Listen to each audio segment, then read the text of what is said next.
Hi, Mom. Congratulations. I'm so incredibly proud of you.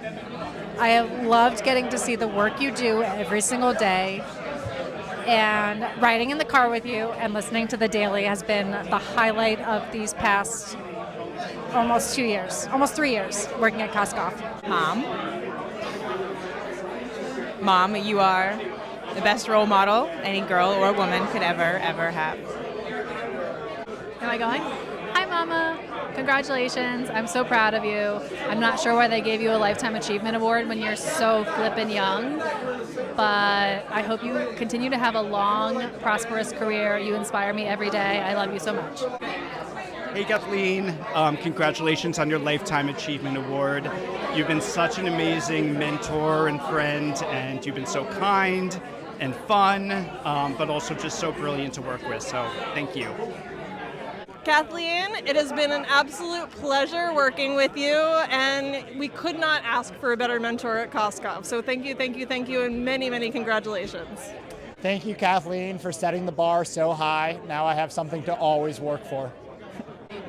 Kathleen, I've always been a huge admirer of yours, and this is long overdue, and congratulations on receiving the Lifetime Achievement Award. There are not enough things that I can say about Kathleen Nastri. She is the greatest person of all time and the greatest lawyer of all time, and I love her. I love you, Kathleen. Of course, Kathleen is my favorite niece, and everything she does, she learned from me. Congratulations. I love you very, very much. Me too. Yeah. Hi, Mom. I love you. You're the best. I can say with 100% confidence that the worst experience I ever had in my life was trying a case with Kathleen Nastri. She's brutally honest, and at the same time, how is it that I love this woman so much, and I'm so proud to be her partner. I've learned so much from her, and I have to say that as time goes on, I appreciate more and more Kathleen's incredible and powerful voice for her clients, and I'm just proud to be her partner, point blank, despite the occasional offhanded comments. I love you, Kathleen. Congratulations. Kathleen Nastri is such a fantastic colleague. So her office is 2 doors down from mine, maybe 3 doors. And it is the best thing when she is in her office because I get to go and sit at her round table and chat with her about everything under the sun. And she has such amazing wisdom to share. She also has a great sense of humor, and she tells me when I'm being an idiot, which I totally appreciate. Kathleen, in addition to being a spectacular attorney, she's a spectacular person. She's warm, she's sharp, she's a good human being. She provides the best representation that could possibly be provided for her clients, and she's a wonderful colleague, a wonderful person to work with. I feel very fortunate that my office is right next to hers, that we can share notes, and she's always available to impart her expertise and insight, which I value tremendously, almost as much as I value her friendship. What do I have to say that's nice about Kathleen? Well, number one, she's not here right now because if she was, she'd be taking this microphone away from me. But I love Kathleen. Kathleen is like a powerhouse lawyer, an incredible mentor, someone who has a perfect touch with clients all the time, someone who's universally respected by the entire profession, and somebody who is a big reason why I came to Koskoff. So we love Kathleen. I love Kathleen. I had an amazing career at Koskoff and Beater, but I could not have had half of that career without Kathleen Nastri. She's like my favorite person ever. Oh my gosh. Cry. I feel Cry the same now. Way. No, I can't. If I start crying, if I turn the waterworks on, we're dead. Okay, all right. We're dead for the night. No crying. Okay, no crying. Kathleen, congratulations. I don't know what I'm doing with this thing, but if anybody deserves to be honored, it is certainly you. You're a wonderful lawyer and a better person. And I know you hear that all the time, but it happens to be true. So it's not bad to say it and not bad to repeat it. And for those of us who get to work with you, really it's a pleasure and an honor. And again, congratulations. So happy to be here with you and your family. All the best. Well, I can't think of a more deserving person for this award. I am honored to be Kathleen's member of her team. Since the moment I started Koskoff, I wanted desperately to be a member of her team, and to finally be here now and see her receive this award means so much, and I'm incredibly honored, and she deserves this and so much more, because she truly does do everything that she does for all of her clients. And yeah, congratulations. I'm so happy for you, and I love you so much.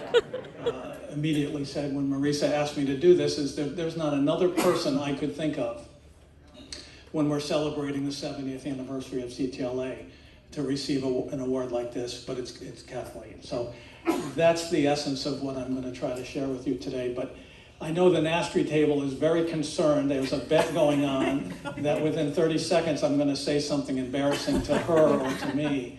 So take the over, because it's coming, but it's just not right now, okay?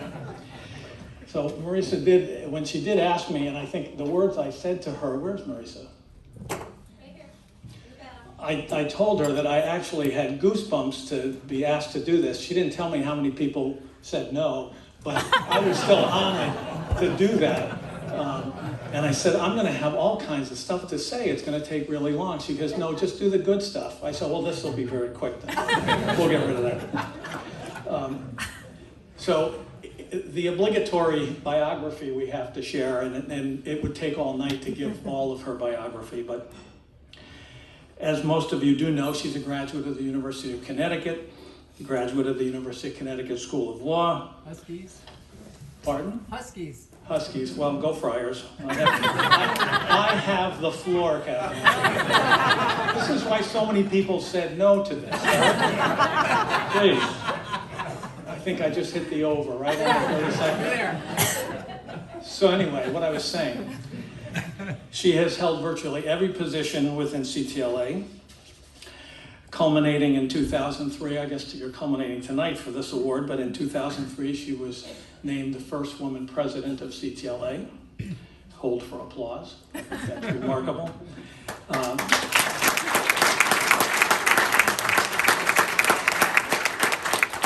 She's held virtually every position of leadership within AAJ, all kinds of committees, culminating again in her becoming president in 2017. And the pride that we had watching her lead AAJ from the CTLA standpoint, being friends and part of the Bar of Connecticut, it was just a wonderful experience to see our Kathleen do what she does best, to be a leader, to be a trailblazer. It was really inspiring for us. But there's more. She's a fellow of the Connecticut Bar Foundation. She's a fellow in the American College of Trial Lawyers. She's a fellow in the International Academy of Trial Lawyers. She's a member of the Inner Circle of Advocates. She's a member of the International Society of Barristers. That's pretty good for a 40-year-old lady. And I don't know how this math works, but I met Kathleen about 40 years ago. She became one of the Legion of Riscassi & Davis law clerks. And Bill Davis, our mutual mentor, was taken with Kathleen immediately. He saw the potential she had to be the trial lawyer she turned out to be. And now that I see Emily here, Emily Nastri clerked for us a few years ago. And I'm happy to announce that Kathleen has been voted the second best Nastri clerk we've ever had. So, congratulations on that, Kathleen.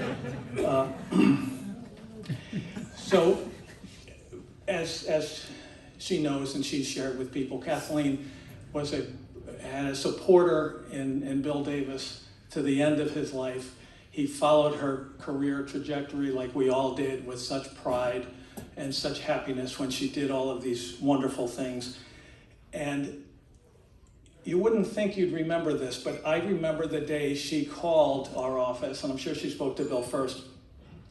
and she told me that Michael Koskoff wanted her to work for him. And she was ecstatic. And Bill was as happy for her as I'm sure her family was, because he knew what Michael was getting. How we let her go, I still don't know. It's still one of our great mysteries. But that was a real proud day for our office. She was just so thrilled by that. And the rest is sort of history.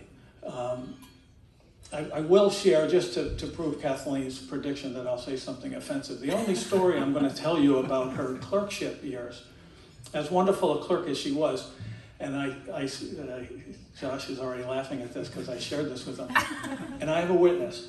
So we had one of these summer outings that we took a busload of lawyers, friends, spouses, and we went to Boston Red Sox game. So we invited all the law students and so forth. And when Kathleen was invited, her response was, "I think I'd rather stay home and make out with my boyfriend." Now, before anyone at the Nastri table leaves, I'm happy to report that that boyfriend became a judge of the Superior Court. So, sorry, Bob, I told you it was coming. Anyway, so year after year, Kathleen would record these wonderful verdicts, achieving these fantastic results, and getting these life-changing results for her clients. And anytime you heard her speak, or anytime I would call her and congratulate her, instead of boasting or belittling her opponent, she would tell me some unique story of that client, some really compelling challenge that they had that they were able to overcome. And I always remember that, and I'm going to fast forward to what I was going to say at the end, which points this out. At one time, and perhaps now, there is a picture on the Koskoff website of Kathleen hugging a client.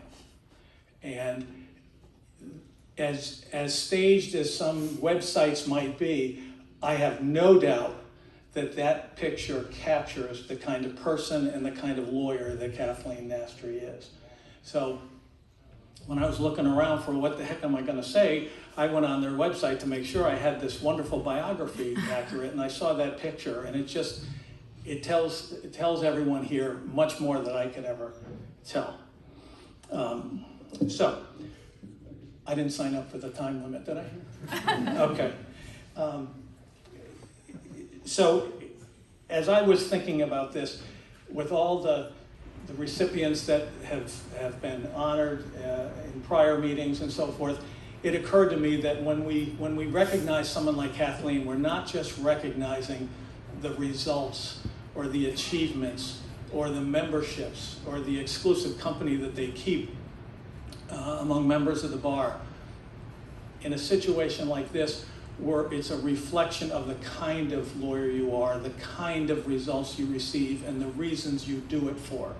So this is not just a list of greatest hits, because we could go on forever with that.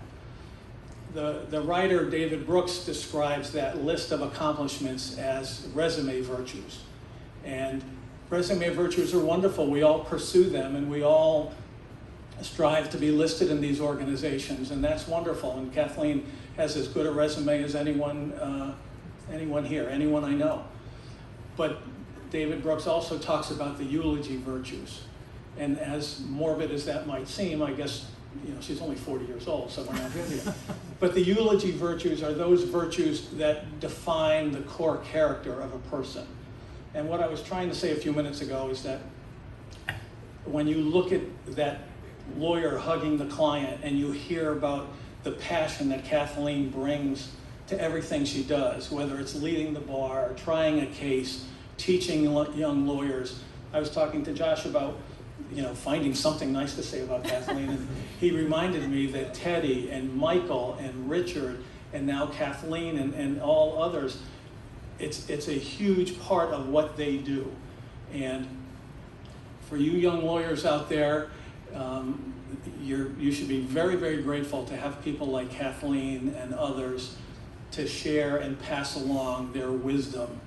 And when we talk about these core virtues, or this eulogy virtue type of thing, think of Kathleen's generosity of her time to do the CTLA work, the AAJ work, to lecture, to go to the legislature, to take your call, to do battle of all these battles that we've been engaged in over the years to preserve access to justice, to expand the rights of plaintiffs, and just to be better lawyers and better people.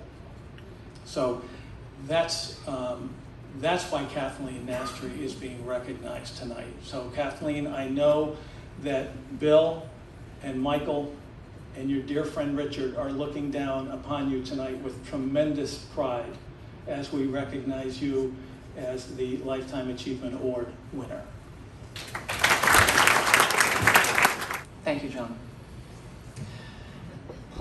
Congratulations, Judge Noble. I've been a long admirer of yours. I echo what James said about being in your courtroom and knowing that the clients get the respect that they deserve.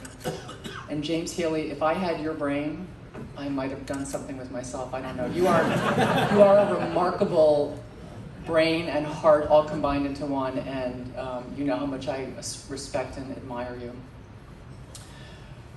Oh, wow. I've been thinking a lot about this award and what to say. And I kept coming back to the idea of who the past recipients were, including many of my greatest friends and mentors. Bill Davis was the first person to get this award in 1995. And Bill, as John said, was such a great mentor and friend and hero for me, as I know he was to many of you. I worked with Bill and the amazing lawyers at Riskowski and Davis through law school, and they made me want to be a trial lawyer. I thought I was destined for corporate law at IBM, believe it or not. And I thought a lot about Richard Beater and Michael Koskoff, whom I still miss and we all miss every day. And they really taught me how to be a trial lawyer. And Rick Silver and John Kennedy and Chris Bernard and the amazing Mike Walsh and my good friend Jim Horwitz, who previously got these awards. And I thought about how they helped me and supported me and took my calls as I was coming up through the ranks. And I am unable to find the right words to really express how it feels to me to be included in that remarkable group with those giants of the trial bar. Michael Koskoff, I'm still crying. Michael Koskoff taught us that the greatest quality a trial lawyer can have is optimism. A deep, unwavering belief that you are on the right side of an issue and that you can and should, in fact, that you can and must help your clients. And I struggled with that for a long time because Michael was so naturally optimistic and so naturally sort of confident, and I wake up at night and I worry that I haven't prepared enough and that I'm not smart enough and that I'm not good enough to do the important work that we do. And I always worry that I've missed something. Eventually, though, being around him and around the people at the Koskoff firm, I realized it doesn't mean I'm not an optimist. It just means that I have to, try harder. But optimism is in my blood. It's in my DNA. My grandparents were all Irish immigrants. They left their homes and their families and traveled across an ocean as very young adults, believing that something was waiting for them here, something that was better than what they were leaving behind. And they found it. And you can't do that if you are not an optimist. My parents had that same approach to life. They raised 6 children and taught us the value of family and education and hard work and faith that if you do the right thing, that the right things will happen eventually. My dad just turned 90. And 3 years ago, he decided it was time to go back to college. And he called the president of Fordham. You have to know my dad to understand the story, but he called the president of Fordham University, where he had been a student 70 years earlier, and asked if they would take him back. And they did. And so 2 years ago, he walked across the stage at Fordham and accepted his diploma. And you can't do that, right, if you're not an optimist. He is an amazing, amazing human being. My mom raised 6 kids before beginning her second career running a nonprofit health agency. She is amazing. And I can't remember a time when they didn't encourage me and support me and cheer for me and assure me that I could do whatever I wanted to do, so long as I set my mind to it. So how can you not end up being an optimist with that kind of DNA? But I think that DNA alone doesn't make you an optimist. And so what else can you add to the mix? Well, in my case, I joined a firm with the most talented, creative, collaborative geniuses I could find. And I surrounded myself with a staff who can work miracles when it's required of them. It is a joy and a privilege to work with my colleagues at the Koskoff firm. My career would have been very different without all of you, and I want you to know how grateful I am to you. Finally, being married to Bob, the most handsome judge in the room, sorry guys, it's impossible to be anything but an optimist about the law, about life, and about its endless possibilities. He has never done anything other than encourage me to do more, to be more, and to reach for more. When we talked about me being an officer in CTLA, I was incredibly reluctant for a lot of reasons, including I think I was pregnant with my 4th child at the time. But he was so enthusiastic. It was infectious, and he was always confident that there was nothing that we couldn't do. And it was the same thing when I was asked to become an officer at AAJ. I was hesitant and reluctant and nervous, and he was all in. And not just for the travel, John. There was more to it than that. And our 4 daughters are my most amazing accomplishment, and they're all over here at this table, so you should give them a round of applause.